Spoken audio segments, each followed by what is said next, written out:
Malaysia সরকার এই মুহূর্তে বিভিন্ন জায়গায় কঠিন অভিযান চালাচ্ছে।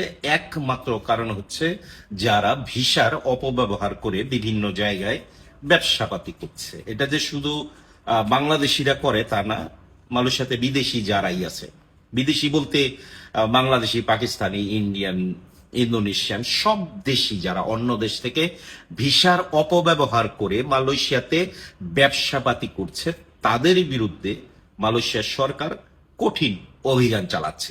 গত দুই তিন দিনের ইমিগ্রেশনের পেস কিংবা খবর গণমাধ্যম যদি দেখেন, সেখানে দেখবেন যে অনেক মানুষ তারা আটক করছে, রেস্টুরেন্ট থেকে, মুদি দোকান থেকে, শপিং কমপ্লেক্স থেকে, ইকোনোসেভের মার্কেট থেকে।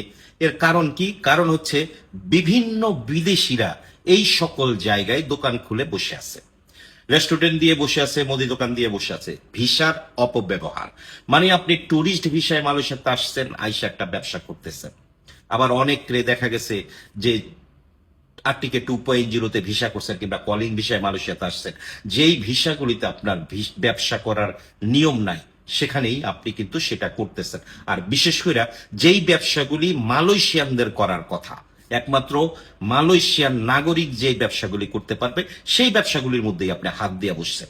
আরেক শ্রেণীর মানুষ দেখবেন কেন মালয়েশিয়ানরা খেপছে আমাদের উপরে, মানে বিদেশিদের উপরে, আমি শুধু বাংলাদেশিদের কথা বলছি না, কেন মালয়েশিয়ানরা আমাদের উপরে খেপছে?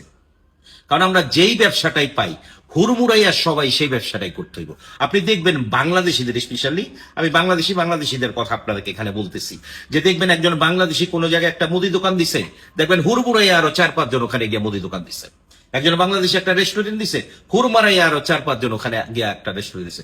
এখন ওনার বৈধ লাইসেন্স আছে কিনা, উনি এই দেশে বিয়ে করছে কিনা, এগুলি কোনো কিছু জানার দরকার নাই। উনি কেউ না কেউ ধরে নিয়ে আসছে, ওনার লাইসেন্স ব্যবহার করে একটা দোকান দিয়ে বসছে। দেখবেন কোন বাংলাদেশি একটা কারওয়াশ দিছে, হুড়মুড়াইয়া আরো 3-4 জন দিয়ে বসছে। এই হলো বর্তমানের সমস্যা। যে বিজনেসগুলি এই দেশের মানুষের করার কথা, সেই বিজনেসগুলি বিদেশিরা দখল করে নিছে, যার কারণে বর্তমানে মালয়েশিয়ার সরকার খেপছে। মালয়েশিয়ার বোর্ড প্রধানমন্ত্রী আনোয়ার ইব্রাহিম তিনি রীতিমতো প্রকাশ্যেই রীতিমতো মিডিয়ারে বলতেছে, ওপেন বলতেছে যে যারা ভিসার অপব্যবহার করছে তাদের কাউকে ছাড় দেওয়া হবে না। এখন এই যে বিভিন্ন জায়গায় অভিযান চলতেছে, ধরেন যে শুধু যে ইমিগ্রেশনের অভিযান তা না, আমি ধরেন যে লাইসেন্স পিবিটি ছাড়া কোনো জায়গায় ব্যবসা করতে পারবো না, পিবিটি ছাড়া। এখন পিবিটি কারা দেয়? পিবিটি এই এলাকার ধরেন যে সিটি কর্পোরেশন সেই লাইসেন্স দেয়। এখন সিটি কর্পোরেশনও আপনার দোকানে আইসা যখন চেক করবে যে কোনো বিদেশি কাউন্টারে বসে রয়েছে, কোনো বিদেশি ওই জায়গায় চাকরি করে, তখনই একটা ঝামেলা তারাও করবে।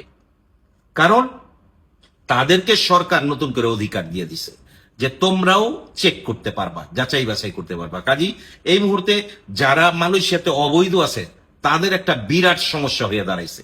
কারণ এই সেক্টরগুলিতে অনেক জায়গায় বিদেশি যারা অবৈধ তারা চাকরি করে, আবার দেখা গেছে যে এক জায়গায় ভিসা, আরেক জায়গায় এখানে এসে চাকরি করে। আবার 100% বিদেশি, আপনি বলতে পারেন যে 100 ভাগের মধ্যে 100 ভাগ বিদেশি এই দোকানগুলি থেকে জিনিসপত্র কিনে।